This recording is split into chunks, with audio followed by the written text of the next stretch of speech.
First, let us understand what is bereavement and mourning.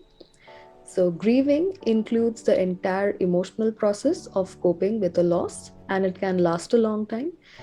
There is no particular duration for grief, also. Okay, it can last for months, it can last for years. The process involves many different emotions, actions, and expressions, all of which help a person to come to terms with the loss of a loved one. And it often includes physiological distress, separation anxiety, confusion, yearning, obsessive dwelling on the past, and apprehension about the future. Intense grief can become life threatening through disruption of the immune system, self neglect, and suicidal thoughts. Grief may also take the form of regret for something lost, remorse for something done, or sorrow for a mishap to oneself. So you can see these are the different forms. So it could take the form of regret, it could take the form of remorse, or it could take the form of sorrow.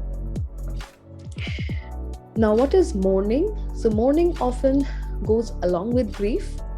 Grief is the personal experience and the process. Mourning is how grief and loss are shown in public. So, mourning may involve religious beliefs or rituals and may be affected by our ethnic background and cultural customs. The rituals of mourning, like seeing friends and family and preparing for the funeral and burial, or final physical separation, often give some structure to the grieving process. Sometimes a sense of numbness lasts through these activities, leaving the person feeling as though they're just going through the motions of these rituals. Grief and mourning happen during a period of time called bereavement. So, bereavement is the entire period through which grief and mourning happens. So, grief is the personal experience, mourning is how we are showing our grief to the public, like in public places. That is how we are showing grief. And the entire period is known as bereavement. The entire period of our grief and mourning is known as bereavement. Okay.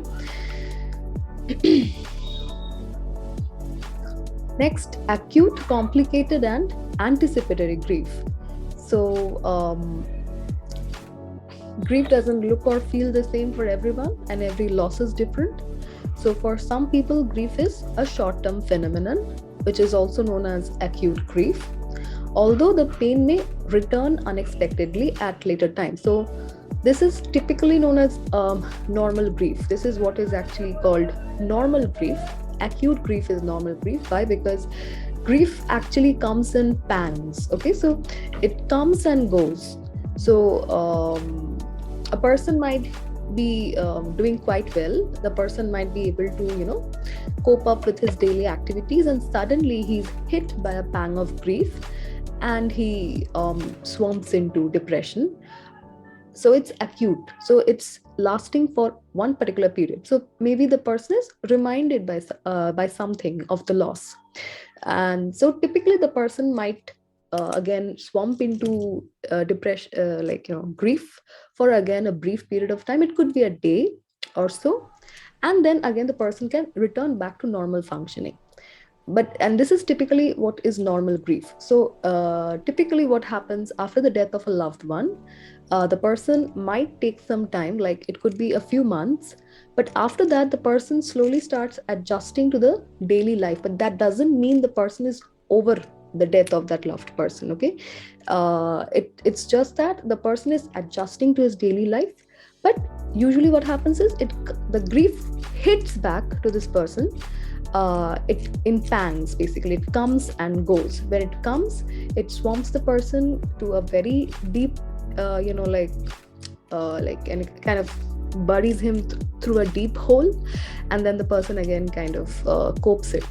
So this is what normal grief is actually. Okay, so it hits you in pangs and you immerse yourself in sorrow, but you typically cope, and then you again adjust to normal daily living. There is another form of grief which is known as complicated grief. Why we need to differentiate between these two is, it is generally for complicated grief that counseling is required. Okay, so that is why we need to kind of differentiate what is complicated grief and what is acute grief. And I'll be discussing about complicated grief later on as well. So, acute grief is basically it remains for a short period of time, but it can return unexpectedly later at any time. And next is many individuals they experience prolonged grief, which is known as complicated grief. It can last for months or years, and it is basically complicated grief is something which is pervasive in nature. The person has a lot of difficulty, to get back to his daily functioning. So it can lead to isolation and chronic loneliness as well. Anticipatory grief is grief which occurs before death. So it's common among people facing the eventual death of a loved one or their own death, most often due to a terminal illness. So you can find this mostly in the palliative settings. Palliative settings could be for any kind of terminal illness. It could be chronic kidney disease, it could be cancer, it could be cardiovascular diseases. So where death of the person is certain and the person is informed of that. So anticipatory grief is that grief which occurs to the family members and as well as to the person who is anticipating death. Okay,